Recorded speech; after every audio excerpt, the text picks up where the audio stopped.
پہلا سوال یہ ہے کہ لوگ کہتے ہیں کہ جشن ولادت پاک نہیں منانا چاہیے یا نعت خوانی نہیں کرنی چاہیے کیونکہ ایسا صحابہ کرام نے نہیں کیا تھا. پلیز یہ تفصیل. کیا سوال ہے ان کا سوال یہ ہے کہ جشن ولادت نہیں منانا چاہیے. کچھ لوگ کہتے ہیں، ہاں ہم لوگ کہتے ہیں، یہ ہم لوگوں کی بات کر رہی ہیں. اور نعت خوانی کی مجلسیں نہیں ہونی چاہیے. تو نعت خوانی کی مجلس، کبھی کوئی اگر کوئی نعت پڑھنا چاہتا ہے جس کے اندر شرک الفاظ نہیں ہے، گلو نہیں ہے، اور کوئی خاص کوئی دن کے ساتھ قید کر کے نہیں ہے. دیکھو، خوشی آپ کو منانا ہے، پورا سال بھر مناؤ نا. آپ اگر کوئی دن فکس کر رہے ہیں، ہم اس دن کے تعلق سے فکس کر کے اس دن کی بات کر رہے ہیں. ٹھیک ہے، اب آئیے جواب دیکھتے ہیں. سے بتا دیں، جبکہ میرا کچھ ماننا کچھ اور ہے. نہ کرو نعت، باقاعدہ نعت خوانی وغیرہ نہ کرو، کیونکہ صحابہ کرام نے ایسا نہیں کیا تھا. دیکھیں اللہ تبارک و تعالیٰ نے قرآن عظیم میں ارشاد فرمایا کہ هو الذی خلق لکم ما فی الارض جمیعا. اللہ تعالیٰ وہ ذات ہے جس نے زمین پر جو کچھ ہے سب کا سب تمہارے نفع کے لیے پیدا کیا ہے.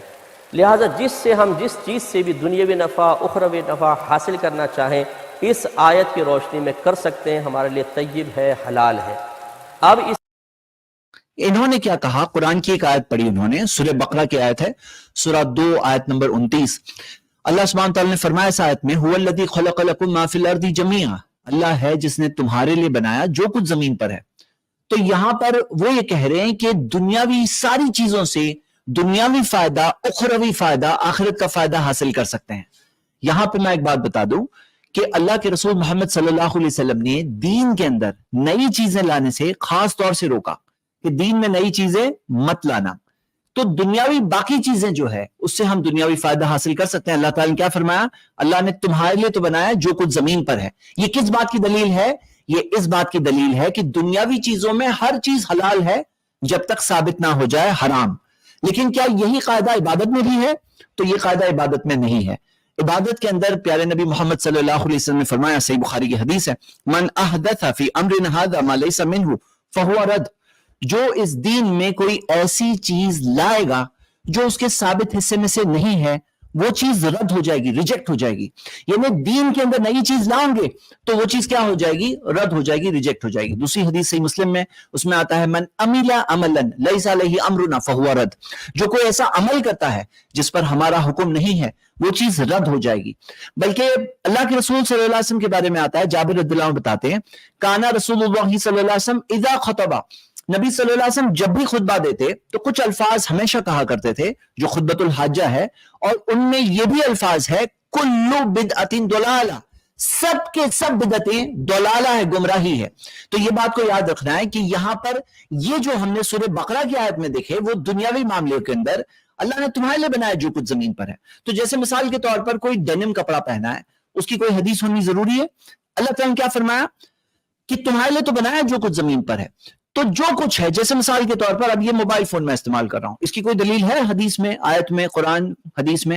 اللہ تعالیٰ نے فرمایا جو کچھ زمین پر ہے تمہارے لیے تو ہے. تو دنیا میں زمین پر حرام چیزیں بھی ملتی ہیں، تو ہاں وہ چیزیں استعمال نہیں کر سکتے ہیں. آئیے ان کی بات آگے سنتے ہیں. اس سے وہی چیزیں باہر ہوں گی جن کے بارے میں قرآن و حدیث میں کوئی ممانعت آئے گی. مثال کے طور پہ ایک شخص شراب کی بوتل لیتا ہے اور یہی آیت پڑھتا ہے کہ اللہ تعالیٰ نے تو فرمایا ہے کہ جو کچھ زمین پہ سب تمہارے لیے حلال ہے، تو اس لیے پھر یہ بوتل شراب پینا بھی جائز ہوگا. ہم کہیں گے نہیں، یہ آیت اپنی جگہ ہے لیکن اللہ تعالیٰ نے شراب کو حرام قرار دیا. دیکھو یہ آیت، جی ہاں، آیت اپنی جگہ ہے. جیسے آپ شراب کے تعلق سے بات سمجھ رہے ہیں کہ آیت میں جب اللہ تعالیٰ نے کہا کہ اللہ نے تمہارے لیے بنایا جو کچھ زمین پر ہے، اس آیت کو پڑھ کر کوئی شراب پینے کی دلیل نہیں بنا سکتا. کیوں؟ کیونکہ آیت اپنی جگہ ہے لیکن شراب کی ممانعت موجود ہے. اسی طرح بدعت کرنے کی بھی ممانعت موجود ہے. مطلب جس طرح سے آپ بات کو سمجھ رہے ہیں کہ ہاں شراب منع کرنے کی دلیل موجود ہے تو بدعت کرنے کی دلیل نہیں موجود ہے. اللہ کے رسول صلی اللہ علیہ وسلم نے فرمایا قیامت کے دن جو لوگ بدعت کریں گے، جب وہ کرنے والوں کے بارے میں نبی صلی اللہ علیہ وسلم کو بتایا جائے گا تو اللہ کے رسول صلی اللہ علیہ وسلم ناراض ہو کر کہیں گے، سحقن سحقن لمن غیر آبادی، دور ہو جاؤ دور ہو جاؤ اے وہ لوگوں جنہوں نے میرے بعد میں دین میں نئی چیزیں لائے، دین کو بدل دیا. اجتنیبو کا قول ہے، لہذا شراب حرام ہے. کوئی کہے میں سور کھاؤں، ہم کہیں گے نہیں، اس آیت کے تحت آپ سور نہیں کھا سکتے کیونکہ اللہ تعالیٰ نے سور کی ممانعت فرما دی ہے. گویا کہ جس چیز کے بارے میں قرآن و حدیث میں ممانعت آئے گی، اس آیت کے عام حکم سے وہ چیز خارج ہوتی جائے گی. ٹھیک ہے، جس چیز میں جس طرح سے انہوں نے شراب کی مثال دی، انہوں نے خنزیر کے گوشت کی مثال دی، اسی طرح کئی سارے دلائل موجود ہے کہ جس کے اندر آتا ہے دین میں نئی چیزیں بھی نہیں لا سکتے. ٹھیک ہے، اب ہم آگے سنیں گے. تو معلوم یہ ہوا کہ اصل جواز کی دلیل دینا ضروری نہیں ہے. وہ تو آیت کہہ رہی ہے سب کچھ تمہارے لیے جائز ہے. اصل دلیل چاہیے حرمت کی، اصل دلیل چاہیے کسی چیز کو ناپاک اور نجس قرار دینے کی. لہٰذا اب یہ کویسچن پیدا ہوتا ہے کہ اگر میلاد جائز نہیں ہے تو آپ قرآن یا حدیث سے کوئی دلیل پیش کریں. اگر نعت شریف پڑھنا جائز نہیں ہے، نعت خوانی، تو قرآن و حدیث میں دکھائیں. اللہ تعالیٰ نے کہیں فرمایا ہو میلاد مت کرو، کہیں اللہ نے فرمایا ہو نعت مت پڑھو، سرکار نے ایسا کیا ہو، صحابہ کرام نے منع کیا ہو. نہیں تو اس جواز والی آیت کے تحت یہ آئے گا اور سب جائز ہے. ایک ایک بدعت کا نام لے کے نہیں بتایا، سینکڑوں بدعتیں ہیں. نبی صلی اللہ علیہ وسلم نے کہا کلو بدعت ضلالہ، سب کے سب بدعتیں گمراہی ہے. کیا یہ واضح طور پہ منع نہیں کیا؟ کیا یہ واضح طور پہ منع کیا نہیں ہے؟ اب کوئی کہے کہ واضح طور پر بتاؤ کہ میلاد مت مناؤ، اس طرح سے یہ بدعتیں مت نہیں کرو. تو یہاں پر سوال کیا ہے کہ اللہ کے رسول صلی اللہ علیہ وسلم نے جب فرمایا کہ جو دین میں نئی چیز لائے گا فہو رد، وہ چیز رد ہے، وہ چیز ریجیکٹڈ ہے، وہ چیز ضلالہ ہے، گمراہی ہے. نبی صلی اللہ علیہ وسلم نے فرمایا ایسا کوئی عمل نہیں ہے جو تمہیں جنت کے قریب لے جائے گا اور میں نے نہیں بتایا. ایسا کوئی عمل نہیں ہے جو تمہیں جہنم کے قریب لے جائے گا اور میں نے نہیں روکا. تو مطلب جنت کے قریب لے جانے والی ساری چیزیں بتا دی نبی صلی اللہ علیہ وسلم نے، جہنم کے قریب لے جانے والی ساری باتیں بتا دی. تو آپ کہیں گے کہ نہیں یہ ایک عمل ہے عبادت کا، یہ نہیں بتایا نبی صلی اللہ علیہ وسلم نے. اس کے منع کی دلیل کہاں ہے؟ منع کی دلیل ہے نا، سامنے ہی ہے. کلو بدعت ضلالہ، بچہ یہ حدیث یاد کر سکتا ہے. آگے ہم دیکھتے ہیں کیا کہہ رہے ہیں. اور یہ میں آپ کو بتا دوں کہ یہ کوئی دلیل نہیں ہے کہ جس صحابہ کرام نے کیا تو ہم کریں گے ورنہ نہیں. آپ اپنے لباس دیکھ لیں، اپنے گھر کا اسٹائل دیکھ لیں، آج آپ کی شادی بیاہ کے معاملات دیکھ لیں. صحابہ عبادت کے اندر آپ سے مجھ سے بہت آگے تھے. اگر صحابہ اکرام جن کی تعریف اللہ تعالیٰ نے کی، رضی اللہ عنہم ورضوا عنہ کہا، صحابہ اکرام نے نہیں کیا، ان کو نہیں پتا تھا، پیارے نبی محمد صلی اللہ علیہ وسلم نے نہیں کیا. اور ہم اگر ان سے آگے بڑھیں گے، اللہ کے رسول صلی اللہ علیہ وسلم سے آگے بڑھیں گے، کیا 12 ربیع الاول آیا یا نہیں آیا؟ اس زمانے میں آیا. آپ سال بھر نبی صلی اللہ علیہ وسلم کے خوشیاں مناؤ، نبی صلی اللہ علیہ وسلم کے عمل کرو، سنتوں پر عمل کرو، اس میں کوئی نہیں روک رہا. لیکن کوئی دن خاص کر رہے ہیں تو کیا دن خاص کرنے کی دلیل نہیں چاہیے؟ دن خاص کر رہے ہیں، وقت خاص کر رہے ہیں، یہ عبادت ہے یا دنیاوی مسئلہ ہے؟ دیکھو دنیاوی مسئلے میں جیسے مثال دے رہا ہوں، ہم لوگوں نے جمعہ کا دن فکس کیا ہے اسٹریم کے لیے، اور میں آپ سب کو ایک بہت امپورٹنٹ خبر تھوڑی دیر بعد بتاؤں کہ دن بدلنے والا ہے. ابھی ہمارا جمعہ سے ویڈنسڈے ہونے والا ہے. ہاں تو یہ دن ہم کیوں طے کر رہے ہیں؟ اپنی سہولت کے اعتبار سے کہ یہ دن ہم نے ایک دن طے کیا. اب کوئی اگر خاص اگر ثواب بتا دے کہ بھائی جمعہ کی رات میں اسٹریم کرنے میں بہت ثواب ملتا ہے تو ہو جائے گی بدعت.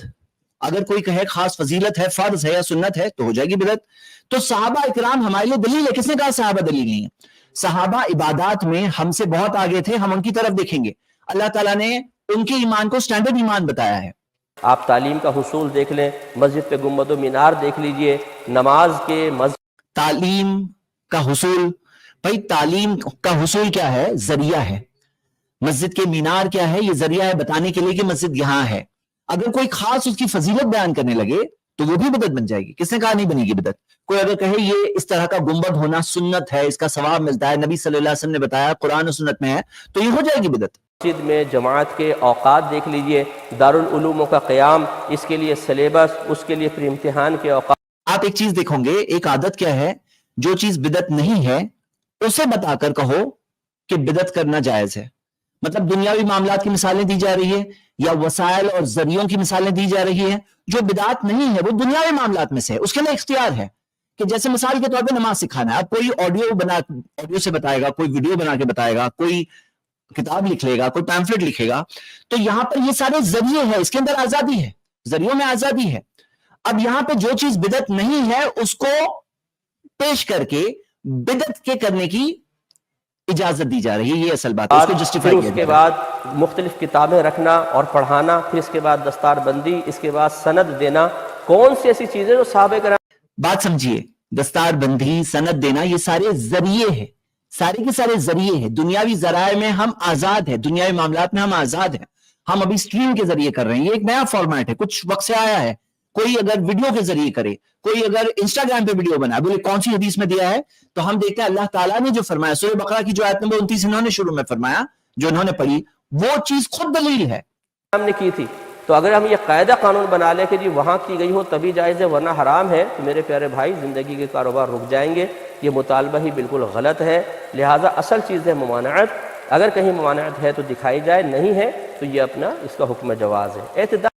ٹھیک ہے، اب آپ نے ان کے مین دلائل کو سمجھ لیا. مین جو دلیل ہے ان کی, مین آرگیومنٹ ہے جو سوال کے جواب میں وہ بتا رہے ہیں, وہ کیا بتا رہے ہیں؟ ان کی مین دلیل یہ ہے کہ قرآن حدیث میں منع کہا ہے. ان کی مین دلیل یہ ہے. اب میں نے اصولی طور پر تو بات بتا دیا, آیات حدیث کے ساتھ میں اس بات کو بتا دیا. ہم دیکھتے ہیں نبی صلی اللہ علیہ وسلم نے دنیاوی معاملات اور دینی عبادت کو الگ کر کے بتایا. واضح حدیث ہے, نبی صلی اللہ علیہ وسلم نے فرمایا انتم عالم فی امور دنیاکم, تمہارے دنیاوی معاملے میں تم لوگ زیادہ جانتے ہو. مطلب کہ نبی صلی اللہ علیہ وسلم نے الگ کیا. ایسے نہیں کہا کہ سب چیز کے اندر جو میں بتا رہا ہوں میرے اسوا کے آگے نہیں بڑھنا, لیکن عبادت کے اندر دین مکمل ہو گیا. الیوم اکملت لکم دینکم, اللہ تعالیٰ نے فرمایا اس دن میں نے دین کو مکمل کر دیا تمہارے لیے. اب اس کے اندر کوئی نئی چیز نہیں آ سکتی, دین مکمل ہو گیا. سورہ مائدہ کی 3 آیت ہے. اب یہاں پہ یہ جو انہوں نے اصول دیا, منع کہاں ہے, چلو اسی اصول پہ فٹ کر کے میں اب ان سے سوال پوچھتا ہوں. کوئی اگر کہے کہ ہم صابن لگا کے وضو کریں گے, صحیح ہوگا غلط ہوگا؟ غلط ہوگا. کیوں؟ کیونکہ وضو کا وہی طریقہ ہوگا جو نبی صلی اللہ علیہ وسلم نے بتایا. لیکن کوئی کہے کہ بھائی صابن لگا کے وضو نہیں کر سکتے, کون سی حدیث میں دیا ہے؟ کون سی حدیث میں دیا ہے؟ منع کہاں ہے؟ دلیل بتاؤ, منع کہاں ہے؟ میں ان کے اصول کو اپلائی کر کے پوچھ رہا ہوں. اسی طرح ہم اگر ایک مثال لیں کہ اذان ہماری ختم ہوتی ہے اللہ اکبر لا الہ الا اللہ. اب کوئی لا الہ الا اللہ کے بعد کہے کہ میں لا الہ الا اللہ کے بعد محمد رسول اللہ پڑھوں گا, منع کہاں ہے؟ منع کہاں ہے؟ تو ہم دیکھتے ہیں کہ منع کی بات یہ ہے کہ جو نبی صلی اللہ علیہ وسلم نے بتایا ہمارے قدم وہاں رک جائیں گے. جو نبی صلی اللہ علیہ وسلم نے کیا وہ کرنا سنت, جو نبی صلی اللہ علیہ وسلم نے نہیں کیا وہ نہیں کرنا سنت ہے. کوئی اگر کہے کہ جیسے امام صاحب جب السلام علیکم ورحمۃ اللہ, السلام علیکم ورحمۃ اللہ 2 بار کہتے ہیں, سلام کا جواب کیا ہوتا ہے؟ وعلیکم السلام. تو پیچھے والے اگر کہیں وعلیکم السلام, منع کہاں ہے؟ تو اگر اس طرح کے اصول کے ساتھ چلیں گے تو ایسی 100 مثالیں دی جا سکتی ہیں. آپ بھی سمجھتے ہیں ایسی 100 مثالیں دی جا سکتی ہیں, اور 100 مثالوں میں سے کہیں نہ کہیں وہ کہیں گے کہ یہ ثابت نہیں ہے, یہ نبی صلی اللہ علیہ وسلم سے ثابت نہیں ہے. اور وہی بات ہم کہہ رہے ہیں, جو ثابت ہے ہم لوگ سب مل کے کریں گے انشاءاللہ. لیکن جو چیز ثابت نہیں ہے وہ چیز نہیں کرنا چاہیے, وہ چیز سے بچنا چاہیے, کیونکہ ہم محبت سے کر رہے ہیں. لیکن یہ بات کو نہیں بھولنا چاہیے کہ محبت کا تقاضا ہے اتباع, پیروی کرنا, نبی صلی اللہ علیہ وسلم کے پیچھے چلنا. اللہ کے رسول صلی اللہ علیہ وسلم نے جو کیا وہ کافی نہیں. آپ بتاؤ کہ عیسیٰ علیہ السلام, موسیٰ علیہ السلام جو دین لے کر آئے تھے آج کیوں بدل گیا؟ کیونکہ ان کے فالوورز نے کیا کیا, عیسیٰ علیہ السلام کے فالوورز عیسائیوں نے کیا کیا, نئی چیزیں لے کر آئے. تو اللہ تعالیٰ نے کیا فرمایا, وَرَهْبَانِيَّةً ابْتَدَعُوهَا مَا كَتَبْنَاهَا عَلَيْهِمْ, جو رہبانیت انہوں نے نکالی ہم نے انہیں نہیں کرنے کہا تھا. تو نئی چیزیں لانے کی وجہ سے آج جس دین پر عیسائی ہے وہ اسلام نہیں ہے, وہ ایک الگ مذہب بن گیا.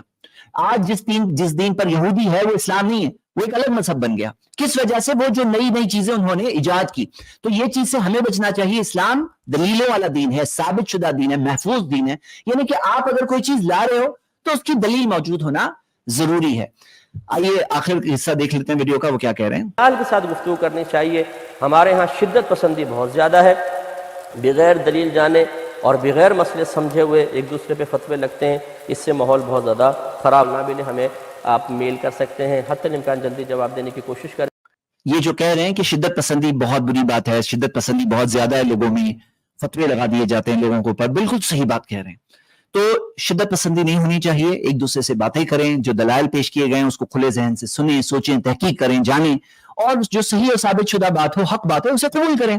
اب جو لوگ فتوے لگا دیتے ہیں کہ یہ لوگ سب کافر, یہ لوگ سب, کوئی ان کے پیچھے کوئی اگر ان کے پیچھے نماز پڑھ لیا تو وہ لوگ کافر ہو گیا, اور جو تکفیر کے فتوے وہ لوگ لگاتے ہیں, جس طرح کی باتیں وہ لوگ یہ کہتے ہیں, تو خود ایسے لوگوں کو بچنا چاہیے اور شدت پسندی سے بچنا چاہیے. جی السلام علیکم ورحمۃ اللہ وبرکاتہ.